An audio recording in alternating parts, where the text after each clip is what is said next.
She signed that paper thinking she was saving her family. But what she didn't know is that she was signing her own death sentence. Or was it that he signed his? Sometimes the one who seems weakest is playing the smartest game.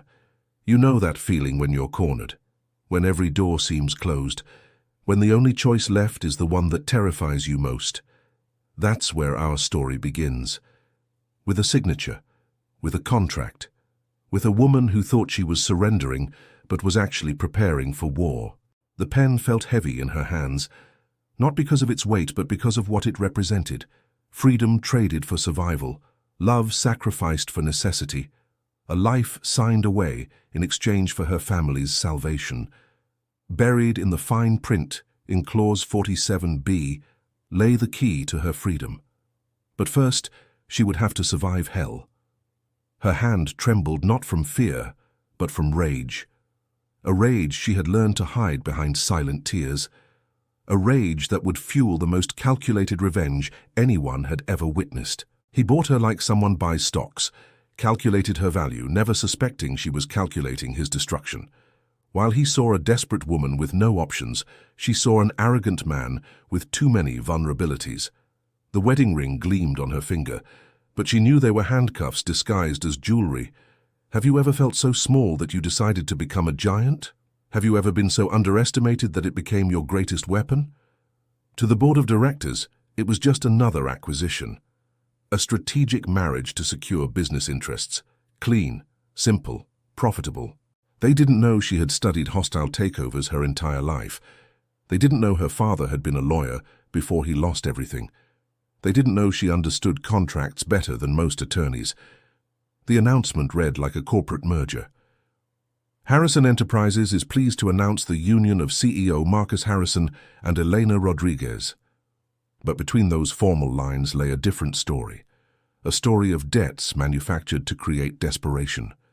Of a woman's love for her family weaponized against her.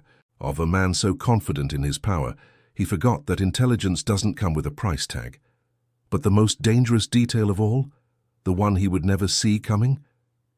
Hidden in subsection 47B was a single line that transformed her from victim to potential victor. If she could prove breach of contract, if she could document his violations, if she could survive long enough to turn his own weapon against him. It was when she realized the loopholes in the contract worked both ways. What he created to chain her could become the key to his kingdom. Every marriage has its own language, but contract marriages speak in clauses and conditions, in restrictions and penalties, in the cold terminology of business transactions disguised as love. While she pretended to be the obedient wife, learning her new role, she was actually studying. Every demand he made became evidence. Every cruel restriction became documentation. Every moment of control became proof of the psychological abuse that would later destroy him in court. The secret meetings with different lawyers began 3 weeks after the wedding. While he thought she was shopping for curtains and china, she was shopping for legal ammunition, building an arsenal disguised as household errands. "I need to understand my rights," she told the first attorney, her voice steady, despite the bruise on her wrist from where he had grabbed her too hard the night before. "Mrs. Harrison," the lawyer said gently, "in cases like yours, the prenup usually—" "Actually," she interrupted, pulling out a folder, "I'd like you to look at Clause 47B, specifically the part about psychological coercion and financial abuse." The lawyer's eyebrows raised. Most trophy wives never read the fine print, but she had memorized every word. The prenuptial agreement he thought would protect his assets actually gave her a map to every secret account, every offshore haven he used. His attempt to ensure she could never touch his wealth had handed her the blueprint to claim it all. Have you ever been so hurt that you became brilliant? So wounded that you developed the patience of a hunter? Each legal consultation felt like confession. Each attorney became another ally in a war he didn't know was being fought. While he slept peacefully beside her each night, she was building the case that would destroy everything he held dear. The irony was perfect. His overconfidence had created his own destruction. Every precaution he took, every measure designed to keep her powerless, had actually armed her for the battle of his life. She learned to cook his favorite meals while researching the allergies that could destroy him. kindness as reconnaissance mission. Every dinner conversation became an opportunity to gather intelligence about his business deals, his weaknesses, his fears. "You're so quiet tonight," he would say, cutting his steak with the precision he applied to everything in life. "Just thinking," she would reply, refilling his wine glass, knowing that alcohol loosened his tongue and revealed secrets worth millions. The demands for control grew stronger each week.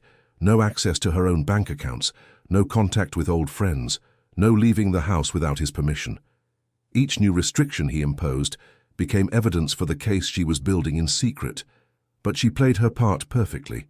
The grateful wife, the woman saved from poverty, the arm candy who smiled at social events and never spoke unless spoken to.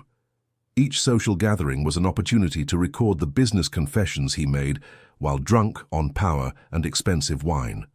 His loose tongue revealing insider trading secrets, tax evasion schemes, and regulatory violations that would make prosecutors salivate.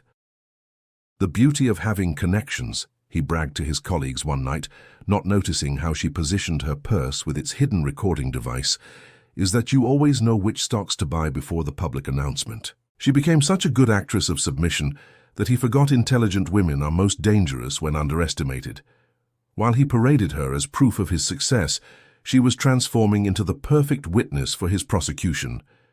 Do you know what it feels like to smile while planning someone's downfall, to serve dinner while serving justice?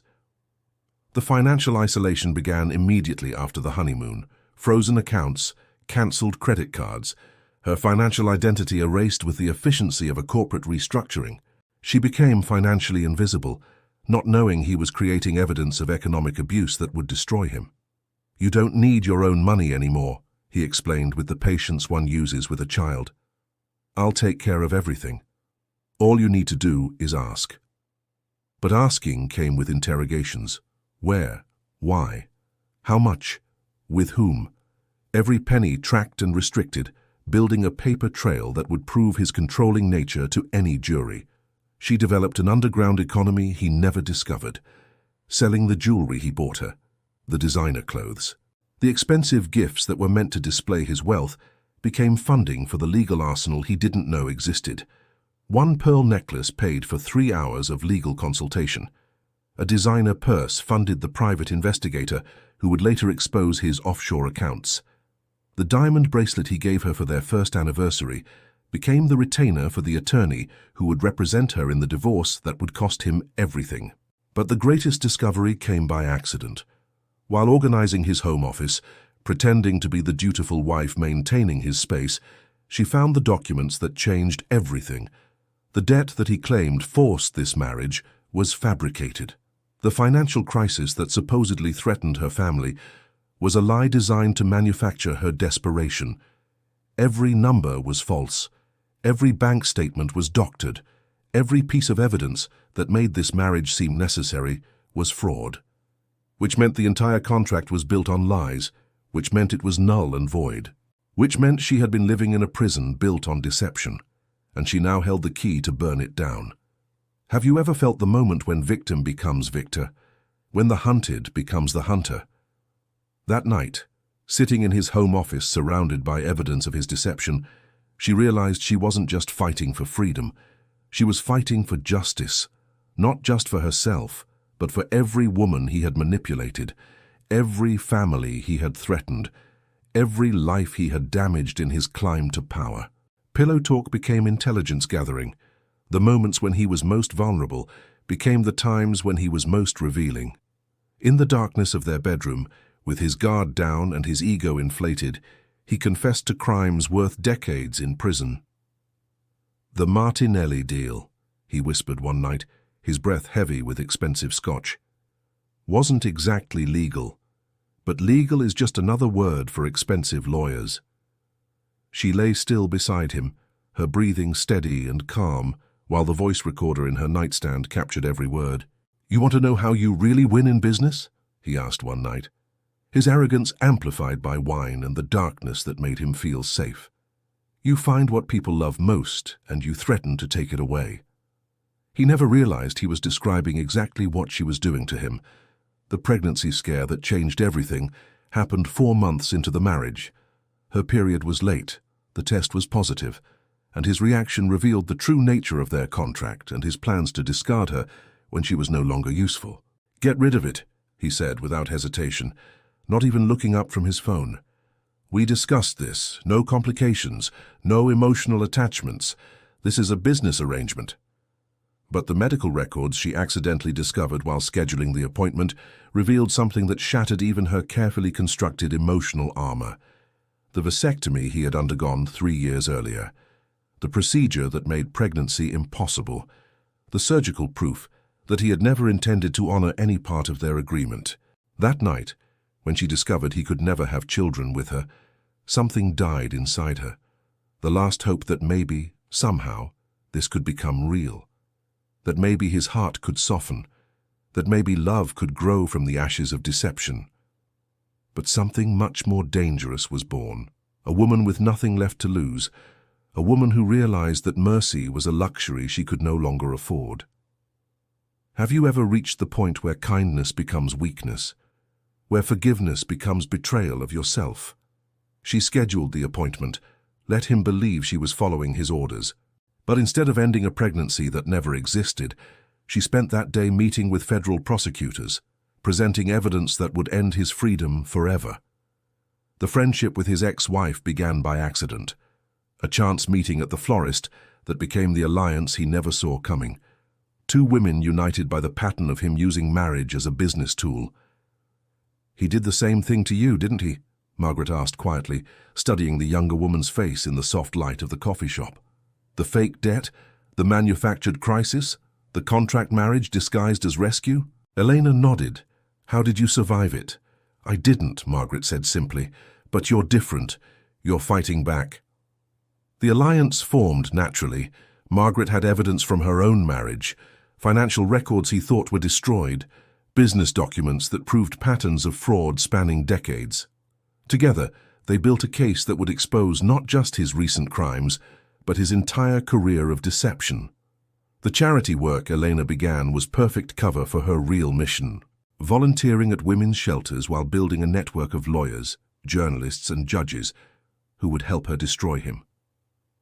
"I want to help other women," she told the shelter director, her sincerity absolute. "Women trapped in situations where they feel they have no choice." What she didn't mention was that she was creating an infrastructure to ensure no other woman would ever be trapped the way she had been. His employees began deserting to her cause when they realized she offered something he never could: genuine respect. She remembered their names, asked about their families, treated them like human beings instead of disposable resources. "Mrs. Harrison," his assistant Sarah said quietly one afternoon, "there are some things you should know about the quarterly reports." She realized she wasn't alone. There were other women, other men, who had been waiting for someone brave enough to take the first step, people who had witnessed his cruelty but lacked the power to stop it. Have you ever discovered that your greatest strength was the community you didn't know you had? The board meeting where she appeared uninvited changed everything. Walking into his sanctuary with evidence that transformed her from decoration to destroyer. "Gentlemen," she said, her voice steady and clear, "I believe you'll want to see these documents before you approve the Martinelli merger." The look on his face was like watching a man see his own ghost, the woman he thought he had buried rising from the grave he had dug for her. The legal maneuvers she had executed while he slept were masterful, transferring assets he thought were untouchable, freezing accounts he believed were secure, using the very same tactics he had used against her, but with the precision that comes from righteous anger and perfect preparation. "This is impossible," he whispered, staring at the court documents that showed his offshore accounts had been seized. "These accounts, no one knows about these accounts." "Your pillow talk was very educational," she replied calmly. "As were your late-night business calls, as were the documents you left in your office, as were the recordings from every social event where you confessed to crimes while drunk on wine and arrogance. The media storm she orchestrated was surgical in its precision. Journalists she had fed information to for months, all publishing simultaneously, destroying his reputation with coordinated strikes that left no time for damage control. The phone calls started immediately, business partners distancing themselves, board members demanding his resignation, clients cancelling contracts. The empire he had built on deception crumbling with the speed that only truth can create. His desperate attempt to renegotiate came that evening, offering her everything, anything, not understanding that she had never wanted his money, only his complete and total defeat. "Name your price," he begged, his usual confidence replaced by panic. "Whatever you want. Half of everything. 3/4, all of it. Just stop this." She looked at him with the same cold calculation he had once used on her. "I don't want your money, Marcus. I never did. I want justice. For me, for Margaret, for every woman you've manipulated, for every family you've threatened, for every life you've damaged." When he saw her in that boardroom, it was like seeing a ghost, the ghost of the woman he thought he had destroyed. But ghosts, he was learning, are much more dangerous than the living, because they have nothing left to lose and everything to avenge. The federal investigation began with anonymous tips that led authorities directly to his most damaging secrets, evidence she had collected for years now in the hands of prosecutors who specialized in financial crimes and domestic abuse cases. "The timing is remarkable," Agent Martinez told her during her witness interview. "These records span 5 years and document systematic fraud, tax evasion, insider trading, and psychological abuse. It's like someone had been building a case for years." "Someone was," she replied simply. The final revelation of the prenuptial agreement was poetry. The clause he had added to humiliate her actually gave her rights to everything if he were convicted of domestic abuse. His lawyers had been so focused on protecting his assets from divorce that they had created a pathway for her to claim everything through criminal conviction. "How does it feel?" she asked him one morning, finding him in what used to be his study, now stripped of all the documents that had once represented his power. "To be trapped in your own home?" He looked up at her, with eyes that finally held the fear she had lived with for months. "I created my own hell, didn't I? Brick by brick," she agreed, "lie by lie, and I just held the key." Have you ever watched someone realize that they built their own prison? That every cruel act, every moment of control, was actually another bar on their cell? The empire that had taken him decades to build collapsed in weeks. Not through violence or illegal revenge, but through the simple application of truth. Justice doesn't always arrive on time, but it always arrives completely. Standing in the office that used to be his, surrounded by the evidence of his crimes, she had to decide who she wanted to be. Revenge would have been easy, simple, satisfying, but justice required something harder, something better, something that honored not just her pain but the pain of everyone he had damaged. The empire she inherited by defeating him became tools to heal the damage his greed had caused to others. Not profit centers for her personal benefit, but instruments of restoration for the people he had harmed. "What are you going to do with all this?" Margaret asked, standing in the executive office that now belonged to Elena. "Fix it," Elena said simply. "Use it to help other women escape the traps he created. Turn his weapons into tools of healing." His final recognition of who she really was came during the court hearing where he pled guilty to avoid a longer sentence. Looking across the courtroom at the woman he had married as a victim and seeing the strategist who had spent years studying his weaknesses. "I never saw you coming," he admitted quietly. "That was the point," she replied. "You saw what you wanted to see. A desperate woman with no options. You never saw the daughter of a lawyer who understood contracts. The woman who had been planning your defeat since the moment you manufactured her desperation." The courtroom where their marriage was finally dissolved, not through divorce but through his conviction for fraud, coercion, and domestic abuse. The same legal system he had manipulated to trap her, now delivering the justice he had tried to avoid. "The defendant used marriage as a weapon," the judge said during sentencing, "creating fake crises to manufacture desperation, trapping victims in contracts designed to transfer wealth and freedom.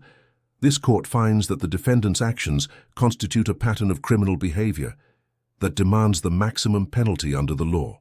The final signature that freed her while condemning him wasn't on divorce papers, but on testimony that sent him to prison for 15 years, not as his wife seeking release, but as the state's key witness ensuring his conviction. "Mrs. Rodriguez," The prosecutor said, using her maiden name as she had requested. "Thank you for your courage in bringing these crimes to light." "Thank you," she replied, "for proving that justice may be delayed, but it's never denied." In a world where marriage can be weaponized, where love can be counterfeited, where desperation can be manufactured, what extremes would you reach to reclaim your freedom from someone who bought your soul? This story touches something deep, doesn't it? You know a woman who has lived something like this, or maybe you yourself have felt trapped in a contract that seemed to have no exit. The truth is, most prisons aren't built with bars. They're built with fear, with financial dependence, with the lie that we have no choice, with the manipulation of our love for others against us. Eleanor's story reminds us that intelligence doesn't require a college degree, that strength doesn't require physical power, that justice doesn't require revenge. Sometimes the most powerful thing we can do is survive long enough to turn our oppressors' weapons against them. But her greatest victory wasn't defeating Marcus. It was transforming his legacy from destruction to healing, taking the tools he used to break people and rebuilding them into instruments of hope. Have you ever felt so powerless that you discovered power you never knew you had? Have you ever been so underestimated that it became your greatest advantage? If this story touched you deeply, if it reminded you that there's always a way out, even when the door seems locked, share it with a woman who needs to remember that she's stronger than she knows. Because in the end, it's not about the contract you signed. It's about the person you become when you decide to break the chains. Sometimes the most quiet revolution is the one that happens in a single heart. The moment when a woman stops asking for permission and starts taking what's rightfully hers. Freedom, justice, the right to live without fear. And sometimes, just sometimes, the signature that was meant to imprison you becomes the one that sets you free.